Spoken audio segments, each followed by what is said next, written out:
Gracias por venir. Quiero agradecer a Editorial Tauros y a la Fundación Rafael del Pino por haber contado conmigo para servir de moderador del diálogo entre el profesor Eliot y Pepe Álvarez Junco. Creo que el tema concreto que nos convoca, que es el libro Catalanes y Escoceses que ha escrito el profesor Eliot, toca un tema tan cargado emocionalmente y tan cargado políticamente que prácticamente todo empuja a hacer consideraciones inmediatas sobre el presente. Pero, sin embargo, se trata de un libro de historia y creo que sería particularmente interesante poder adoptar esa visión de largo aliento, largo foco, para hablar precisamente de este problema o la historia de estas naciones, de sus complejidades, de sus desafíos, de sus retos. Una historia comparada permite ver que las cosas, que los problemas se comparten, se viven de distintas maneras, hay soluciones distintas en distintas circunstancias y eso permite asistir a todos los matices. No quisiera ser el que más hable, porque no tengo nada que decir, nada más que hacer un poco de semáforo, dándoles la palabra a uno y otro. Profesor, podríamos empezar con una pregunta muy general y muy amplia, si quiere, pero ¿cómo se te ocurre? Me ha pedido que lo tutee, me va a costar un poco. ¿Cómo se te ha ocurrido hacer en este momento este libro? ¿Qué pretendías? ¿Qué intereses te han movido? Pues, efectivamente, fue una cuestión en parte personal y al mismo tiempo reflejaba la preocupación de un historiador por lo que estaba pasando en su entorno. De hecho, terminé un libro semi-autobiográfico, Haciendo la historia, en el año 2012, y en ese momento estaba buscando otro tema para mi próximo libro. Y no quería reciclarme. Una gran tentación escribir lo ya escrito de una nueva forma. Y por eso, buscando otro tema, fue un momento simultáneo del movimiento independentista en Escocia y en Cataluña. Y me interesé mucho y me chocó esta simultaneidad de los dos movimientos separatistas. Y me vino a la mente la idea, como ya había muchos comentarios por parte de expertos en las ciencias sociales, la política, expertos políticos, etcétera, politólogos, y estaba pensando que tal vez hacía falta un historiador quien sería capaz de dar una larga perspectiva sobre estos acontecimientos. Y así empecé a investigar la historia de Escocia, de la cual sabía muy poca cosa, porque los ingleses generalmente no estudian mucho la historia de Escocia, a pesar de su gran interés. Y al mismo tiempo, como tenía ya una base en la historia de Cataluña, por lo menos hasta el siglo XVIII, gracias a mis investigaciones en Barcelona, en los archivos de Barcelona, en la Corona de Aragón, por los años 50, cuando pasé casi 2 años en Cataluña, y pensaba que con esa base y estudiando en cuanto podía la historiografía escocesa, tal vez podría decir algo de interés tanto sobre las similitudes como sobre las diferencias entre las trayectorias históricas de estas dos autoproclamadas naciones sin Estado. Y así empecé hace unos 4 o 5 años. Fue un gran reto, siempre es un gran reto, en primer lugar, sintetizar largos siglos de historia. En segundo lugar, hacer una comparación entre dos sociedades con muchas diferencias entre sí, pero también es lo que tiene que hacer, a mi modo de ver, un historiador que se dedica a la historia comparada, lo que había hecho ya en mi estudio de Richelieu y Olivares como dos estadistas contemporáneas, y después, más tarde, en mi comparación de la América española y británica durante 3 o 4 siglos. Y el gran reto, la tentación, es siempre buscar las similitudes, las semblanzas entre dos o más sociedades, por la tentación de dar coherencia al conjunto. Y para mí es tan importante identificar las diferencias como las similitudes. Y así, buscando tanto los momentos de divergencia entre los dos como los momentos de convergencia, creo que identificando estos momentos claves y intentar insistir especialmente en las etapas claves para estas dos trayectorias, tal vez identificándolos, podría hasta cierto punto intentar explicar por qué las diferencias en un momento y las semblanzas en otro momento. Pepe, tú has seguido muy de cerca la obra de John Eliot. De pronto sabes que hay un libro que es Catalanes y Escoceses. Es decir, ¿qué expectativas te produce? ¿Qué crees que hace falta?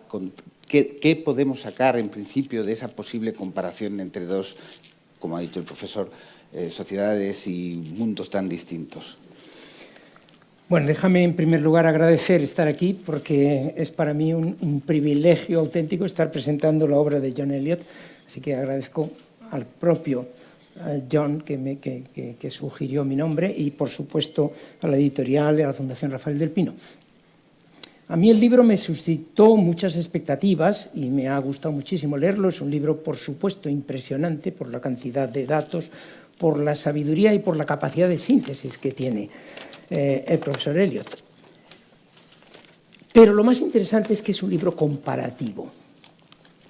Los historiadores, a diferencia de los científicos de ciencias duras, no podemos hacer lo principal que hacen los científicos para corroborar sus teorías, que es experimentar.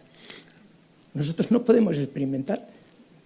Si yo sostengo que la Revolución Francesa se debió a la subida de los precios del pan, como dice en cierto modo Labrousse, pues yo digo, bueno, vamos a repetir la Revolución Francesa sin los precios del pan, a ver si funciona.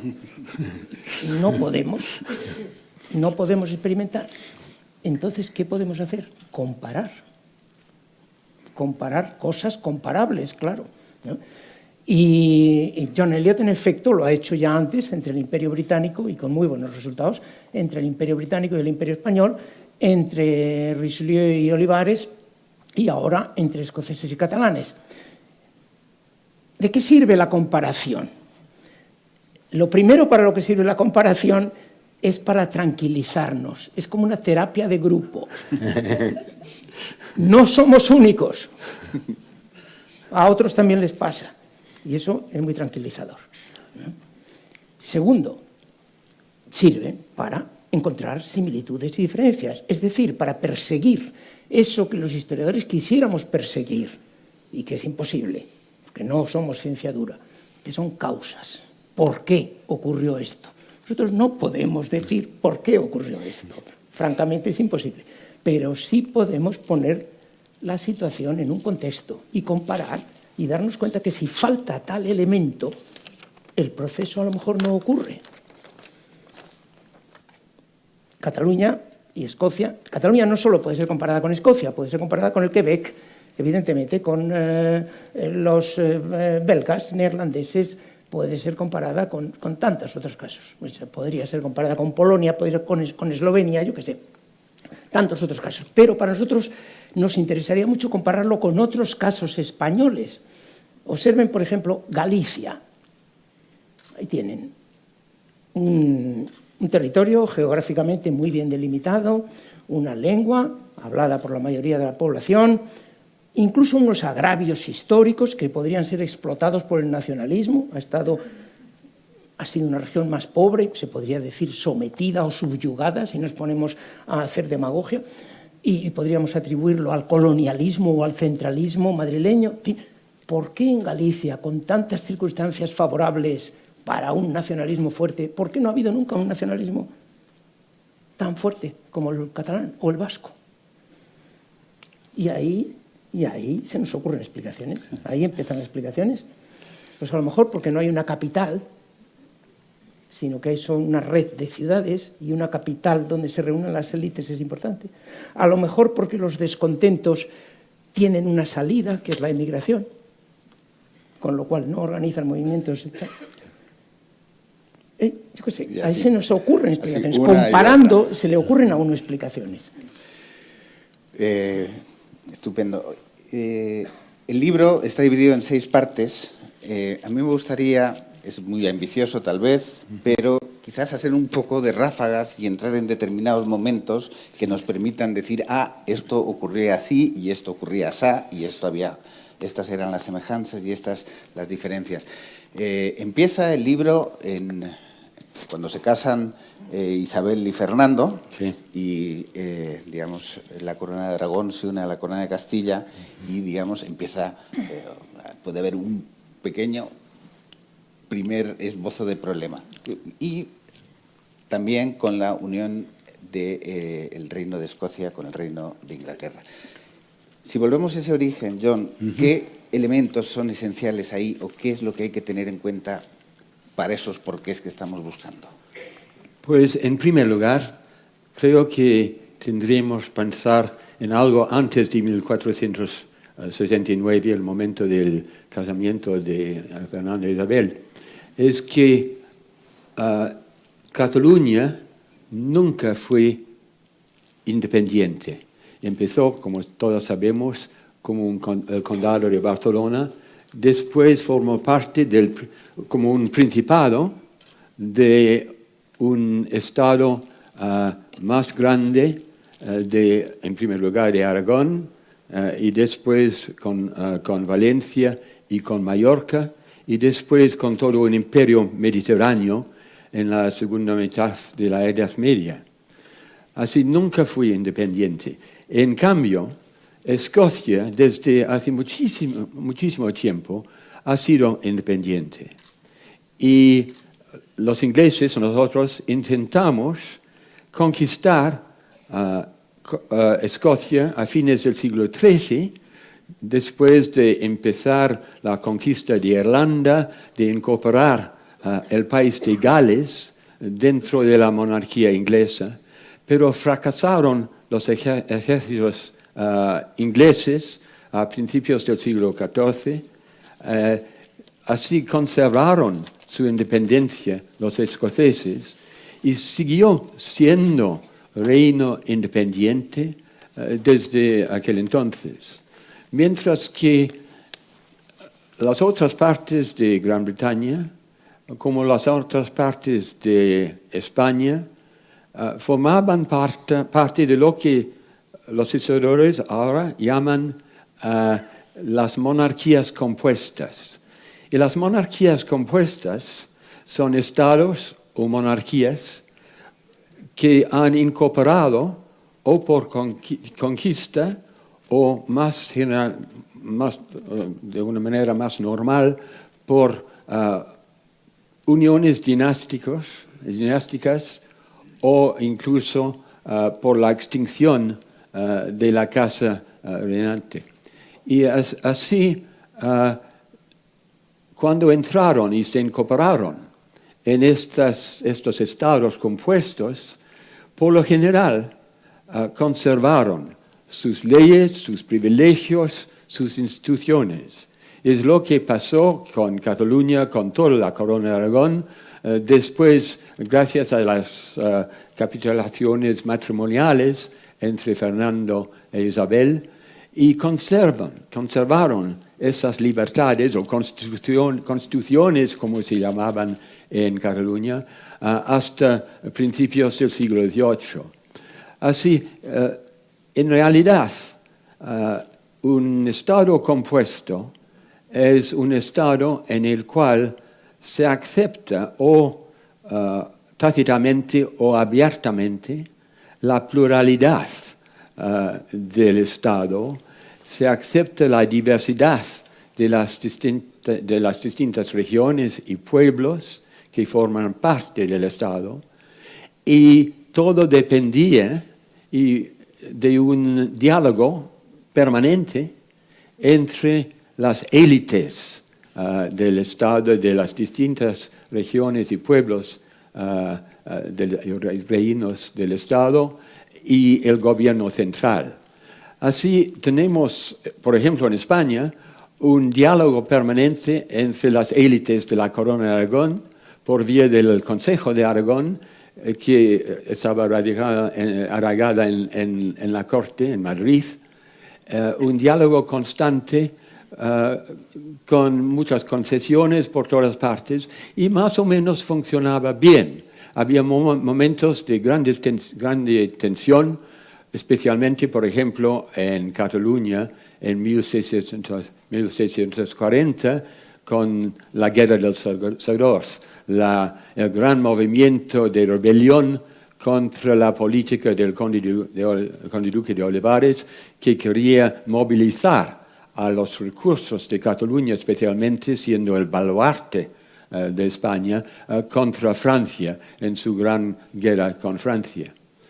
Ahora, lo que pasaba en Escocia es un poco distinto, en el sentido de que la extinción de la dinastía viene con la muerte en 1603 de la reina Isabel I de Inglaterra.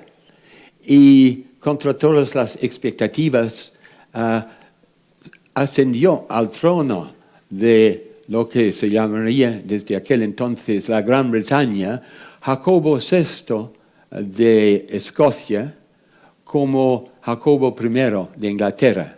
Así ha sido una unión dinástica, igual que la unión dinástica de la Corona de Aragón y Castilla un siglo antes.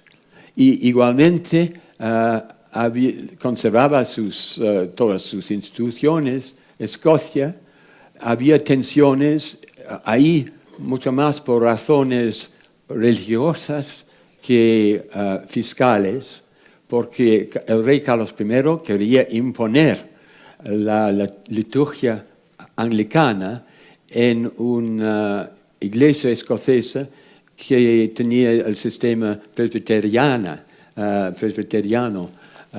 de gobierno. Y así hubo un choque un año antes de la rebelión de los catalanes, en el año 39, y efectivamente una guerra civil en Inglaterra en la cual participaron los escoceses. Pero en el año 52 se rindió Barcelona y regresó a lealtad a Felipe IV de España, conservando todavía sus privilegios. Se regresó al statu quo antes. Pasó lo mismo en Escocia en 1660, con la extinción del Commonwealth británico, después de la muerte de Oliver Cromwell, y igualmente Escocia quedó con su situación anterior hasta 1600 en punto. En ese momento hubo dos problemas de sucesión contemporáneos. La guerra de sucesión de España, gracias a la muerte de Carlos II, con esta guerra civil entre los españoles y entre los catalanes, sobre si aceptar los Borbones, el duque de Anjou, como nieto de Luis XIV de Francia, o el archiduque Carlos de Austria o Habsburgo. Y como todos sabemos, en 1614, después de un gran sitio, se rindió Barcelona. Ahora bien, es un poco distinto lo que pasa en Escocia en ese momento. El año mismo de la batalla de Almanza, que es un augurio de la victoria de los Borbones, el reino independiente de Escocia llega a un acuerdo con el reino de Inglaterra. Y había presiones por las dos partes. Había muerto el heredero de la reina Ana de Inglaterra, heredero protestante.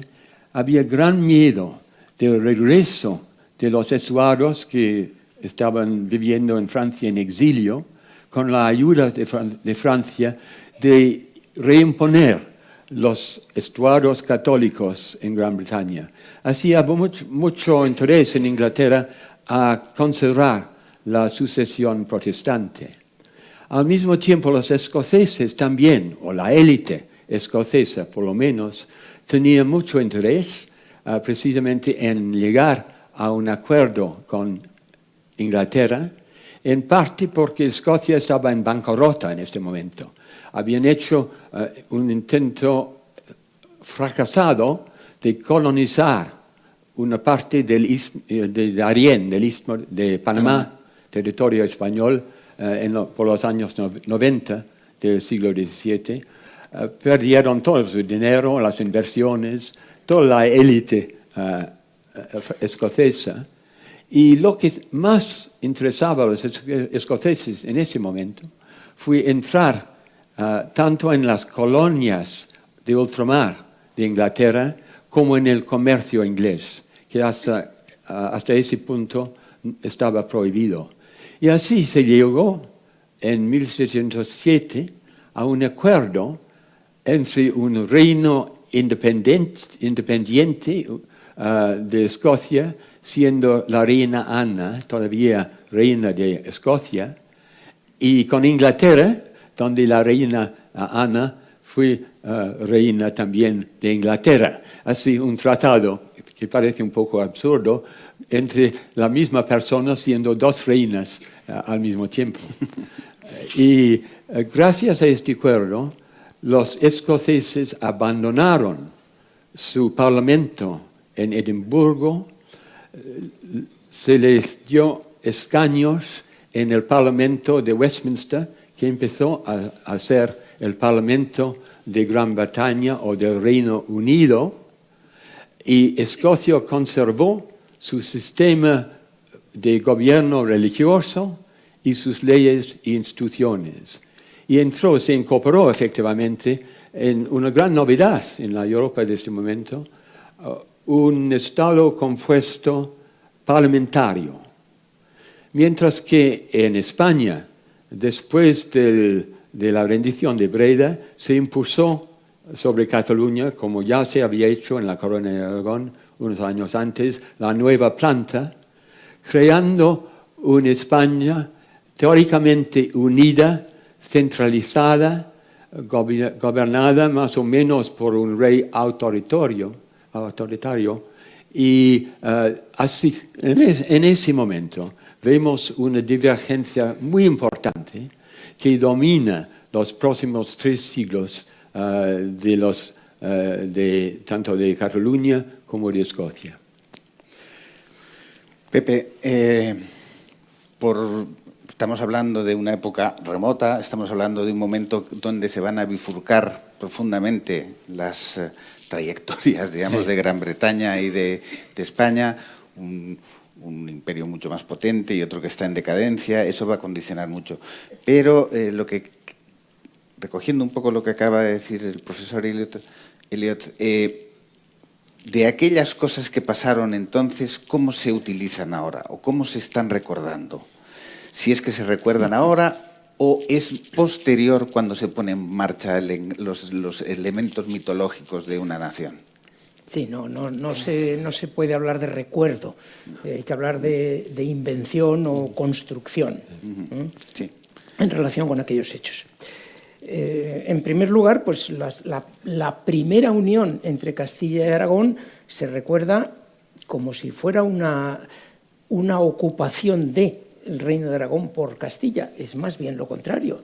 El trono que está vacante, es decir, que hay dos mujeres, elemento más débil en política en ese momento, dos mujeres que son candidatas al trono, es Castilla. Igual que el trono que ha quedado vacante es Inglaterra. Los reinos más potentes, más poblados, más ricos, que son Inglaterra y Castilla, son los que han quedado con el trono vacante. Y es el rey de Escocia, en el caso británico, y el príncipe de Aragón, que se ha casado con una de esas dos mujeres candidatas al trono, son ellos los que ocupan. Y por tanto podría decirse que es más bien una toma de Castilla por Aragón. Bien es verdad que enseguida se nota que el reino más potente se acaba imponiendo. Es decir, que la monarquía compuesta, conjunta, se castellaniza, igual que la monarquía británica se angliciza, si pudiéramos utilizar ese término. ¿No? Es cierto.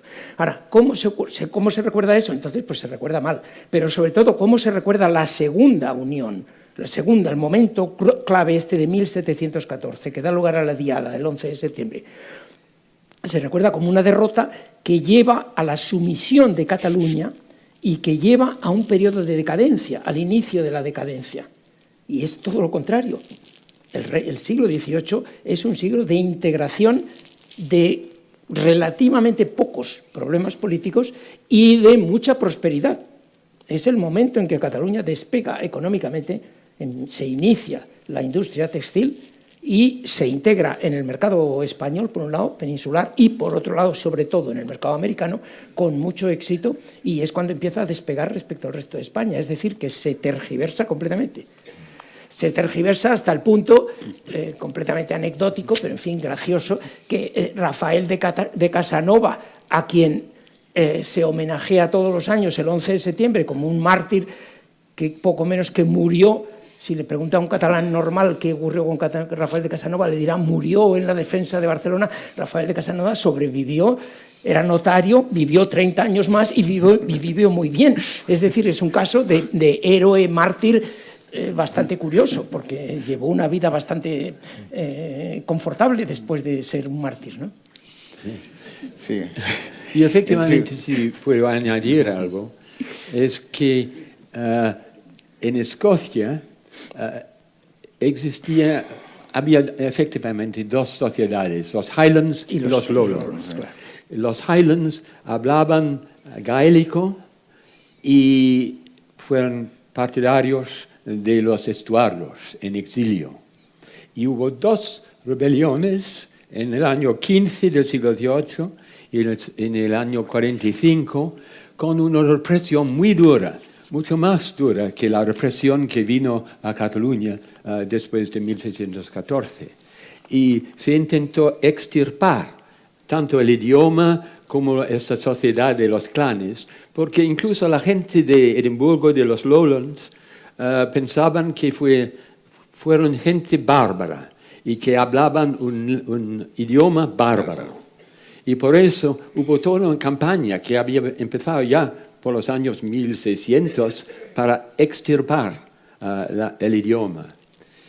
Y eso va a ser una diferencia importantísima entre estas dos naciones. Los escoceses hablaron por lo general escocés o un tipo de inglés muy cercano al inglés, o más tarde el inglés. Mientras que se continuaba hablando el catalán en las capas sociales inferiores durante los siglos XVIII y XIX, y como veremos más tarde sin duda, se empezó a recuperar el catalán en primer lugar como idioma literario, pero más tarde como idioma hablado entre las capas superiores también de la sociedad catalana en la segunda mitad del siglo XIX. Y vino a ser así el idioma como el punto de referencia para el nacionalismo catalán desde 1880-90 por ahí en adelante. Mientras que la cuestión del idioma no tiene auténtica importancia en las relaciones entre Escocia e Inglaterra. Mientras que en el país de Gales todavía se habla, es un idioma vivo, el idioma de los galeses, pero hay poco nacionalismo. Es que todo es muy irónico. Nunca se puede predicar lo que va a pasar. Pero es fundamental esta conservación y exaltación del idioma para protegerse contra lo que se veía como una sociedad castellana que siempre estaba intentando cambiar los catalanes en víctimas. Y este sentido de victimismo perdura durante 2 o 3 siglos. Se nota también en Escocia, pero no del grado que se encuentra en España. Hay momentos, hay una famosa editorial en el Times de Londres de 1850 y pico, diciendo que Escocia es una nación en búsqueda permanente de un agravio. Pero, de hecho, aunque sí que existían agravios, como siempre en tales relaciones, fue un país efectivamente con un alto grado de autogobierno en los siglos XVIII, XIX y XX igualmente. Muy distinto de lo que pasaba aquí, con esos intentos de vez en cuando, y muchas veces, de control desde Madrid de la sociedad catalana por razones que podemos averiguar e investigar. Pero la otra cosa que sería deseable comentar es el impacto del imperio en el siglo XVIII-XIX, que los escoceses entraron en el imperio británico desde el principio, desde la unión de 1607 en adelante. Fue siempre una nación de inmigrantes, Escocia, al este de Europa en el siglo XVI, XVII, y después con la creación de la colonización británica de ultramar. En todas partes del mundo se encuentran escoceses en el siglo XVIII, XIX, como soldados, como mercaderes, como burócratas, como misioneros, y efectivamente, junto con los otros ingleses, fueron los pioneros, los constructores del imperio británico, que fue un auténtico imperio de todas las naciones de Inglaterra. Mientras que los catalanes, aunque entraban hasta cierto punto clandestinamente en el comercio de Indias, después más legalmente, pero vino la pérdida de gran parte de las Indias del imperio español en América durante las guerras napoleónicas, que es otra diferencia muy importante con la ocupación de España por Napoleón y los franceses. Quedaron las 3 colonias de Cuba, Puerto Rico y las Filipinas.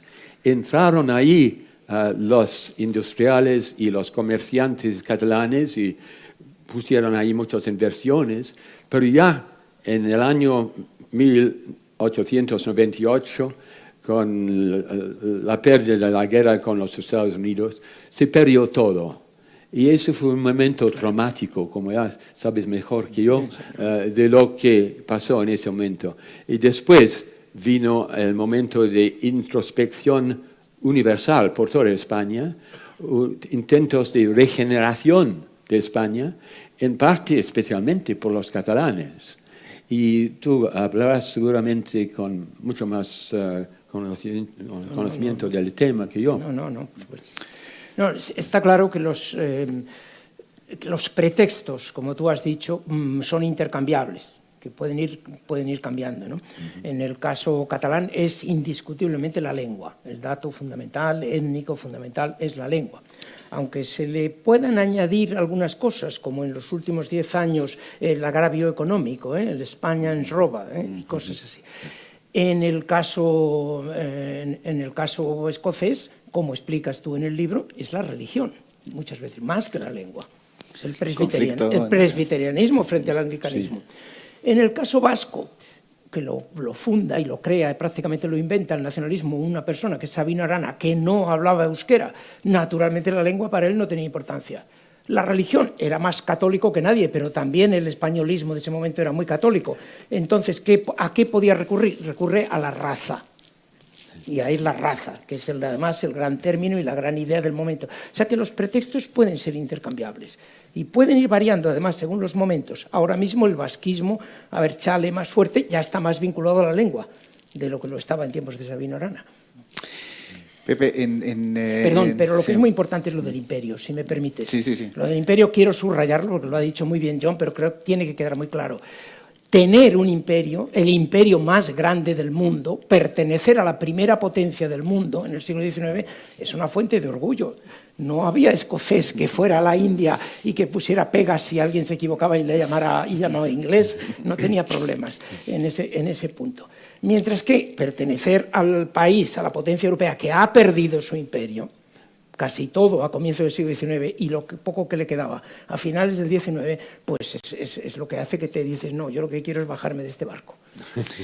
Sí, en ese sentido, digamos, uno de los temas ha sido esa cierta debilidad del nacionalismo español que está sometido a todos estos traumas terribles y, sin embargo, en un momento dado una afirmación del nacionalismo catalán, ¿no? Eso, de alguna forma, también ha influido estamos ya en 1898 y ya vamos a entrar al siglo XX, ¿no? ¿Cómo entramos en el siglo XX con este conflicto? ¿Cómo están los escoceses? ¿Cómo están los catalanes? ¿Qué van a pasar en esos primeros años? Bueno, hay que dar un paso atrás, en el sentido de que cambia mucho con el movimiento romántico de principios del siglo XIX, porque se descubre en ese momento por los historiadores, los filólogos, los poetas, la nación como algo orgánico, una construcción orgánica que se ha hecho a base de la convivencia durante muchas generaciones, la memoria colectiva, los éxitos y los fracasos. Eso crea el sentido, la idea de una nación como algo orgánica. Ahora bien, cuando llegamos a fines del siglo XIX, con el crecimiento de un sentido en ciertas partes del nacionalismo catalán, del pasado y de su visión de cómo estaban las cosas, Prat de la Riba va a decir que Cataluña es una auténtica nación. España no es más que una construcción artificial, un Estado. Y hace esa diferenciación entre la nación como órgano y el Estado español como una cosa totalmente artificial. Ahora, hay que pensar también que no es el concepto de la gran parte ni de los catalanes ni de los otros. Existía y todavía existe lo que el historiador catalán Josep María Fradera ha denominado el doble patriotismo. Uno puede tener muchas lealtades, 2 lealtades o más, dependiendo del momento de la coyuntura.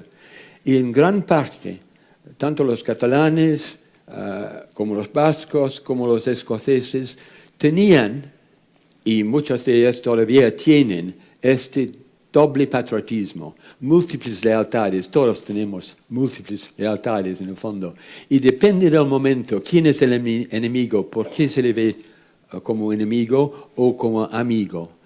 Y en momentos de coherencia, por ejemplo, durante la Primera Guerra Mundial, guerra en la cual España fue neutral y aprovechaba mucho del conflicto europeo, los escoceses estaban en las trincheras de Flandes al lado de los soldados ingleses y de las otras partes del Reino Unido. Eso daba una nueva solidaridad y coherencia en ese momento, en el cual, gracias en parte de no haber luchado en la guerra civil, en la guerra mundial en ese momento, y por otras razones de que hablaremos, de los acontecimientos políticos en la España de fines del 19 y principios del 20, las cosas van por otro camino. Pepe, ¿por qué Sí, camino van por la esas cosas? primera Guerra Mundial fue crucial. La Primera Guerra Mundial fue el final del proceso nacionalizador en Europa. Y no hay más que pasearse por Francia, por Italia y ver la enorme cantidad de lápidas, de monumentos a los caídos y lo que significó la Primera Guerra Mundial. Haber estado ausentes de la Primera Guerra Mundial fue muy importante en el caso español, sí, desde luego. Sobre el tema del romanticismo, esto es muy importante. El romanticismo, una fuente de tantos errores en todos los terrenos. El romanticismo es el que crea la idea, ese sujeto abstracto que llamamos la nación o el pueblo, y que sustituye a lo que antiguamente había sido una cosa muy concreta, que eran las dinastías, los reyes. Antes las lealtades grupales estaban alrededor de un rey, y los reyes, como hemos visto en el caso tanto escocés como catalán, el español y aragonés, pues las sucesiones dinásticas fueron muy importantes para estos procesos. Pero a partir de finales del 18, principios del 19 y sobre todo mediados del 19, pues ya la nación. Se habla además de modernizar los sistemas políticos, de garantizar los derechos y libertades de los ciudadanos, de establecer el gobierno del pueblo. Pero para establecer el gobierno del pueblo habrá que definir cuál es el pueblo. Y eso no está claro. ¿Cuál es el pueblo? ¿Qué es lo democrático? ¿Que el futuro de Cataluña lo decida el pueblo catalán? En teoría sí. O que el futuro de Cataluña lo decida el pueblo español, puesto que Cataluña es una parte de España. Ni cómo se le va a arrebatar una parte sin consultar. Ambas cosas se pueden definir, porque es que ambas se refieren a un demos que da por supuesto, que el nacionalista que nos esté hablando de un lado o de otro lo da por supuesto, que eso existe. Y ese es el problema. Mientras que los románticos creyeron que no, que el pueblo era evidente, era una realidad que estaba ahí, inconfundible, por sus rasgos étnicos e incluso por su comunidad espiritual, porque cada pueblo tiene un alma, el Volksgeist, un alma que es la fuente de todas las creaciones culturales de ese pueblo. Imagínense qué error, ver el pueblo en términos orgánicos y además atribuirle un alma. Y entonces ahí pues empiezan todo tipo de disputas, porque lógicamente ¿cómo se define ese pueblo, ese colectivo? Sí, en la construcción, digamos, de esos imaginarios que arman una nación, siempre se acude como a grandes esencias. Somos así por esto, por esto, por esto.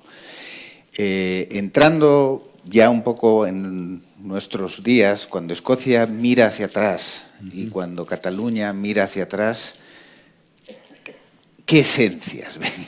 ¿Qué es lo que dicen de sí mismas que las hace estrictamente distintas de los otros y que por tanto necesitan ese Estado que están reclamando y por el que procuran separarse? Bueno, piensan, por ejemplo, los escoceses en la religión, o pensaban, porque ha perdido mucha importancia la iglesia escocesa en los últimos 20, 30 años. Y eso en sí ya ha creado un vacío político e ideológico en el cual se ha entrado el nacionalismo. Y bueno, eso es una razón entre muchos. se ha exaltado la historia de los clanes, se ha tomado la falda y como escocesa como símbolo, como faltaba el símbolo del idioma, y se ha inventado casi una Escocia medieval, inventado por Sir Walter Scott, que se leía en todas partes, este tipo de medievalismo bastante artificial en el fondo, pero que daba una visión tanto de Cataluña como de Escocia, de haber tenido sus grandes días durante la época medieval. Eso, por ejemplo, la conquista del imperio mediterráneo. Los catalanes han insistido especialmente en su importancia y fueron muy dinámicos en ese momento, es verdad. Pero no conquistaron por sí solos todo el imperio aragonés del Mediterráneo. También los escoceses han insistido mucho en la igualdad social, pero en realidad ha sido una sociedad tan jerárquica como la inglesa, hasta fines del siglo XX casi.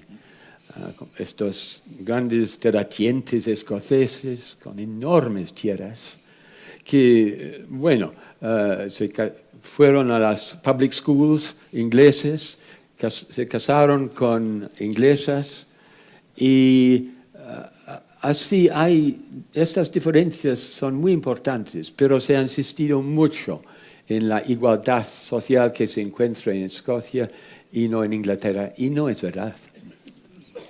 Hay mucha manipulación en todas estas narrativas nacionales, y eso hasta cierto punto es comprensible, porque cada sociedad necesita de sus mitos para darle coherencia y solidaridad. Pero el gran reto para los historiadores, y muchas veces fallamos en esto, es cuestionar precisamente la narrativa que se ha impuesto en cualquier momento. Y precisamente es lo que hacía mi gran maestro, Jaume Vicens Vives, en su carrera demasiado breve como catedrático en Barcelona, cuando estaba intentando desmitificar la historiografía nacionalista del siglo XIX y la primera parte del siglo XX en Cataluña. Y fue una gran lucha por él y sus discípulos. Yo hasta cierto punto contribuí con mi libro sobre la rebelión de 1640, pero después han cambiado las cosas. Vicens mismo también, de vez en cuando, especialmente en los últimos años, sucumbía a la tentación del esencialismo contra el cual estaba luchando durante tanto tiempo en sus noticias de Cataluña, por ejemplo, eso de seny y rauxa. Bueno, toda sociedad tiene sus momentos de seny y sus momentos de rauxa, y no es nada especial, excepcional para Cataluña. Es este tipo de excepcionalismo que intenta la historia comparada derribar y derrocar. Sí, la idea es, en definitiva, sea la lengua, sea la religión, sea la raza, al final en lo que termina concretándose todo, esa esencia que tú nos preguntabas, es la forma de ser. Hay una forma de ser colectiva, hay un carácter nacional. Este es uno de los mayores errores en que puede caer un ser humano y en los que más fácilmente cae, porque todos sabemos muy poco de las demás sociedades. Entonces nos conformamos para describirlas con una cosa. Es que los japoneses son todos así, muy trabajadores y te quedas tan tranquilo.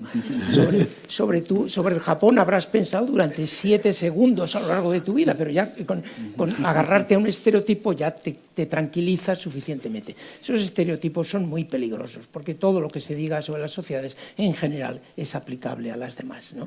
Y eso, la forma de ser catalana, que sabemos que consiste en esto de honrados, trabajadores, pragmáticos. Vicens Vives, en esta última etapa, que era más cercano al nacionalismo, hablaba de la mentalidad productora, esencialmente productora del catalán. frente a la mentalidad consumidora del castellano, naturalmente. Pues ya estaba cayendo en los estereotipos de este, en fin. Sobre esto de la idealización del catalán, del imperio catalán medieval, déjame añadir una cosa simplemente. Qué contradictorio es y qué curioso es, qué rara es la historia intelectual humana, que en la zona más desarrollada, más industrial, más moderna de España, que es Barcelona, no Cataluña, sino Barcelona, la Gran Barcelona, ahí se desarrolle una idealización del mundo medieval, en los años 1830, 40, 50, 60. ¿Por qué? Josep María Fradera diría para ocultar las tensiones de clase que se estaban produciendo y tal. Otros dirían pues para quitarse de encima la opresión centralista castellana. No, ninguna de esas respuestas le satisface a uno. Es una de esas cosas curiosas. De repente hay que apoyarse en un pasado inmemorial. ¿Por qué? Yo qué sé, porque tiene uno inseguridad, se siente débil para lo que quiere reclamar, y entonces tiene que... No, y no estoy reclamando nada nuevo, en realidad estoy reclamando lo del siglo XIII, que siempre lo tuvimos, y lo del siglo XIII te lo estás inventando, claro. Sí. Pero es una forma... Exacto. La transformación industrial de Cataluña en las décadas 1840, 50, 60, por ahí, daba lugar a un sentido de inseguridad, como dices. Claro. Es una forma de autoprotección. Sí. Buscar en el pasado las certezas que en ese momento no se encuentran. Y cuando uno piensa también en las desórdenes sociales, las huelgas, los asesinatos, el terrorismo de fines del 19, 20, hay nuevos fenómenos aquí de instabilidad social que se unen con los problemas políticos de ese momento, que efectivamente crean una creciente crisis entre 1900 y 1923, para la cual se impone la dictadura de Primo de Rivera y después lo que sigue, efectivamente. Sí. Dictadura de Primo de Rivera, que entre paréntesis estuvo apoyada por el empresariado catalán y por las fuerzas más conservadoras de la sociedad, aunque luego, claro, se presente como una opresión más contra Cataluña. Pero... Sí, hay una cosa que no ha salido todavía y sí me gustaría preguntaros, es el papel de las élites. Todo el rato estamos hablando de catalanes y de escoceses y, sin embargo, ahora mismo cuando has hablado de esa sensación de inseguridad era en parte de unas élites que estaban gobernando una transformación industrial muy potente y que de repente les podían salir por ahí ranas, los obreros y demás. Entonces, ¿qué papel juegan las élites tanto en Escocia como en Cataluña con la construcción, digamos, de los imaginarios nacionalistas? Bueno, hay que pensar en la otra Cataluña, la Cataluña del carlismo, por ejemplo, que no se habla del carlismo, efectivamente, en la historiografía catalana ultranacionalista de hoy, porque quieren presentar su historia como historia de progreso de la nación. Pero el carlismo tenía una fuerza enorme en esa sociedad.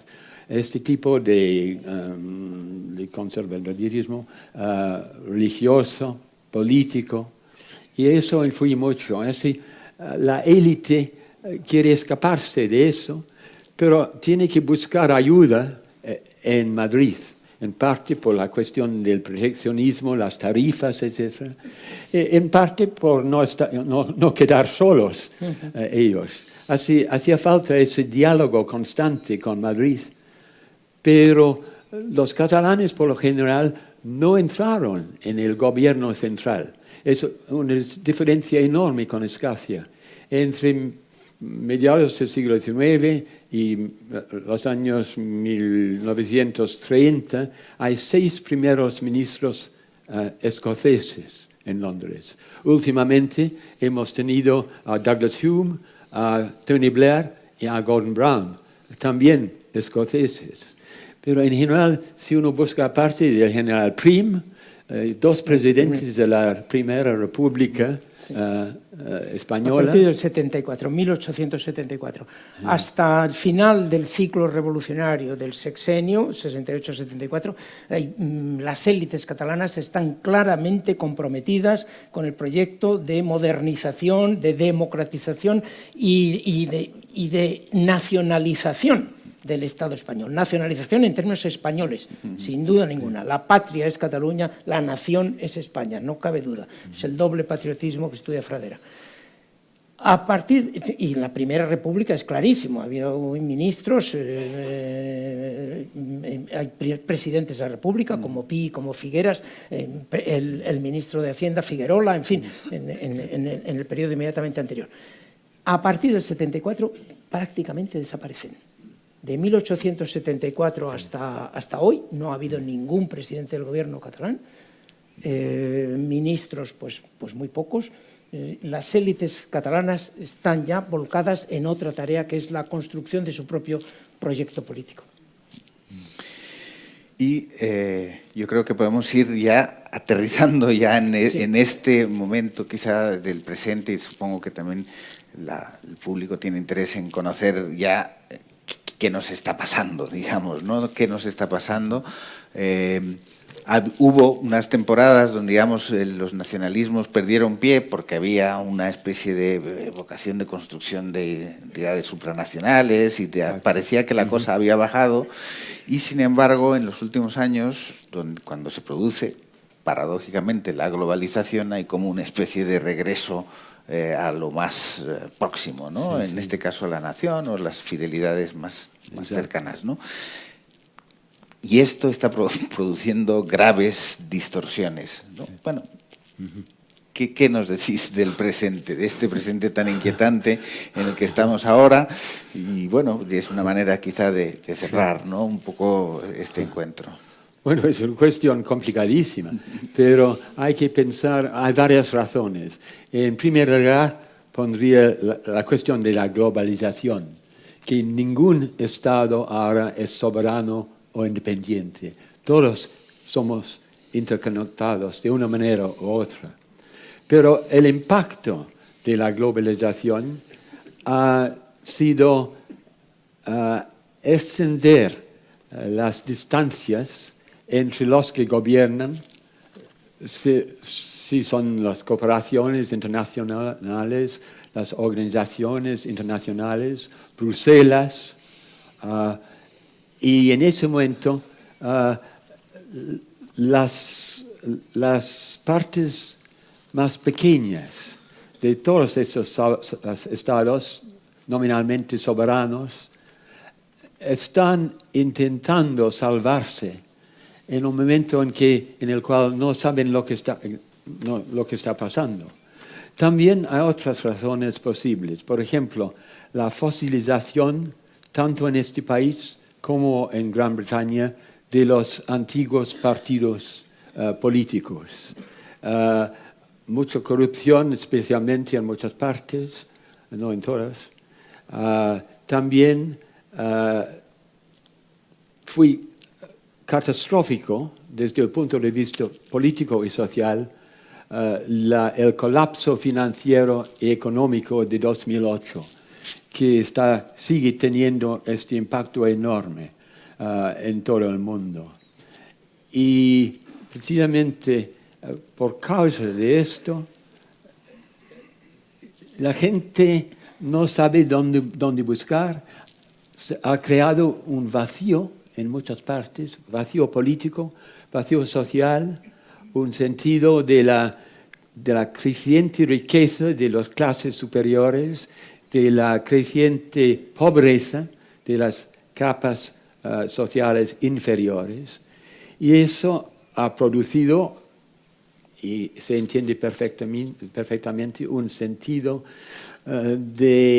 tenemos que tener de nuevo propio control sobre nuestras propias vidas. Take back control, que fue el lema en el Brexit, también en Escocia. Take back control ha sido un lema muy importante muy llamativo, y mucha gente ha pensado que todavía quedaba posible recuperar el control sobre sus propias vidas. Y hay que reconocer esto.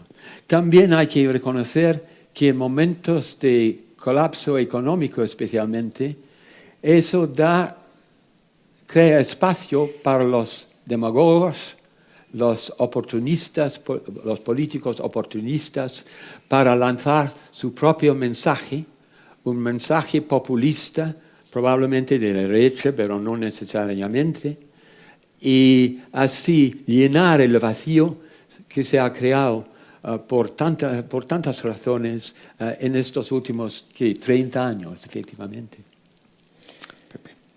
Sí, esa fase que hemos hablado antes del romanticismo, nacionalismo del siglo XIX acabó llevando al clima de competencia, de carrera armamentística, de disputa por los imperios de finales del siglo XIX en Europa y comienzos del XX, y eso lleva a la Primera Guerra Mundial.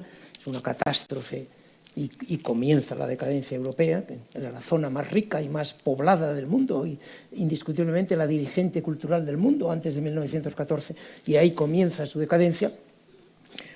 Se intenta resolver a base de estados-nación. El presidente Wilson viene con la errónea idea de que el problema que hay en Europa es que hay muchos imperios supranacionales y lo que hay que hacer es darles una nación para los rumanos, otra para los húngaros, otra para los checos y eslovacos, etcétera, etcétera. Y eso originó otra innumerable cantidad de problemas, otra vez minorías oprimidas, en fin, disputas terroríficas, movimientos de reacción de tipo fascista, basados en los irredentismos y tal, y la Segunda Guerra Mundial, ya la catástrofe suprema. Después de eso, Europa por fin parece que entra en la sensatez. Vamos a superar el Estado-Nación, vamos a crear una cosa supraestatal que se va a llamar Unión Europea, que es algo más que un tratado de libre comercio, es una cosa que tiende en el futuro a ser una especie de federación europea, vamos a ir a eso. Parece algo muy sensato, parece que podía tener interés, pero primero hay reacciones contra ese proceso que ha creado además burocracias incontroladas, como en Bruselas, que se toman decisiones que hay muchas veces que no se sabe de dónde vienen esas cosas, ¿no? Y segundo, hay reacción por parte, pues, por ejemplo, de las élites catalanas de no, seguimos en la idea del siglo XIX de crear un buen Estado-nación. ¿Cuáles son las características del Estado-Nación? Pues mire usted, unas fronteras, una moneda, un ejército, una bandera. Bandera ya la tienen y todas las que quieran, y más de una. Ejército, no hace falta ninguno porque vamos a intentar crear un ejército europeo. Fronteras, pero si las hemos abolido afortunadamente en una parte de Europa. Monedas, y también tenemos una moneda común, pero ¿qué necesidad tenemos de volver a la vieja idea de un espacio culturalmente cerrado y políticamente soberano? Cuando estábamos en la idea de eliminar o ir cediendo algunas de las principales potestades de los estados soberanos. Pero en esas estamos. Sí, y cabe añadir también que cómo se descubre la voluntad del pueblo. Claro. Y el recurso actual y moderno ha sido por vía de un referéndum. Y los referéndums que parecen tan sencillos descubrir el sí o el no, pero en preguntando precisamente sí o no, ya polarizas las sociedades. Y yo veniendo de un sistema parlamentario, pienso que es menos peligroso el sistema de decisión por un parlamento que por un referéndum. Especialmente si el referéndum no satisface a la élite, bueno, se busca otro referéndum y siguen enseguida, referéndum tras referéndum. Es otro problema. Así hay que tocar este instrumento que a mí me parece muy brutal y muy crudo, con mucha delicadeza. Lo que no hizo, por ejemplo, David Cameron cuando optó, sin pensar más, en el referéndum escocés y después ganando eso en el referéndum sobre el Brexit. Pero yo diría que es un instrumento muy, muy crudo. Y muy engañoso, naturalmente, porque una pregunta, la realidad normalmente es mucho más compleja que Exacto. esto o aquello. Sí. Normalmente debería haber varias opciones. Muy bien, pues yo creo que con esta invitación a la complejidad, a los matices, al debate público entre múltiples voces y no a la polarización del sí o no, podemos cerrar este encuentro. Muchísimas gracias, José Álvarez Junco, profesor John Elliott. Ha sido un placer coordinar esta conversación. Muchas gracias. Muchísimas gracias.